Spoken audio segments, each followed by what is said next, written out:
The story I'm about to share with you began a year ago.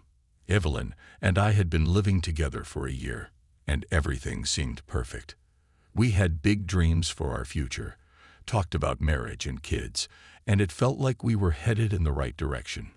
But then, betrayal changed everything. My grandmother died a year ago. Before she left us, she entrusted her gold to me, insisting that I keep it as a keepsake. There were very few of them. She used to hold a respected position, earn good money, and could afford expensive jewelry. I decided to put aside some diamond jewelry, even though they weren't particularly valuable. I thought I could melt them down and turn them into something custom-made. A jeweler was recommended to me, so Evelyn and I decided to pay him a visit, browse through his catalogs, and have a chat. The man was truly a craftsman. His display pieces were breathtaking, showcasing his creativity and skill. As we flipped through the catalogs, I could hardly keep up. His style was unique, and every piece was not just beautiful but extraordinary. I was drawn to a broad men's bracelet, while Evelyn picked out a set of earrings and a ring. Even then, I noticed something in her gaze. There was a spark in her eyes, a look she usually reserved for things that truly caught her attention. And the way she looked at the jeweler, well, it seemed a bit off. "Your order will be ready in 3 to 4 weeks, the jeweler said. Evelyn flashed him that signature, radiant smile of hers in response. Back at home, she couldn't stop talking about the jeweler's collection and our upcoming order. The following morning, Evelyn woke up with a change of heart.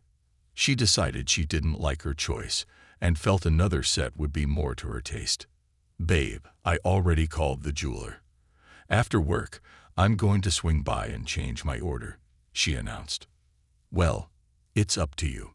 If you think another set would be better, go for it," I said, not really thinking much of it. The following day was a day off. As I was scrolling through social media, I noticed some new photos on Evelyn's page. In them, she was posing with jewelry. A ring, a bracelet, a necklace, and earrings. When I asked about it, she casually replied, "I was trying on some jewelry from the store window yesterday and thought I'd snap a photo right away. Isn't it beautiful?" I smiled and said, "It really is stunning." But inside, I felt uneasy. How could the jeweler let her try on and take photos of the jewelry without telling me? That seemed a bit off. A week later, I was surprised to see more photos of Evelyn in jewelry on her profile. She explained it this way. I thought about it and decided it would look better on my ring finger, not my index or middle one. She had gone back to the jeweler again and said he suggested the ring wouldn't suit her on the ring finger, so she ended up choosing a new set. 2 weeks later, when I got home from work, I saw the jewelry neatly laid out on the table. But what really caught me off guard was the receipt. It was made out to me. "How did you get these?" I asked. I called the jeweler to see if everything was ready. He said it was, so I used the money we set aside, paid for it, and picked it up, she answered, looking confused. "What's the problem?"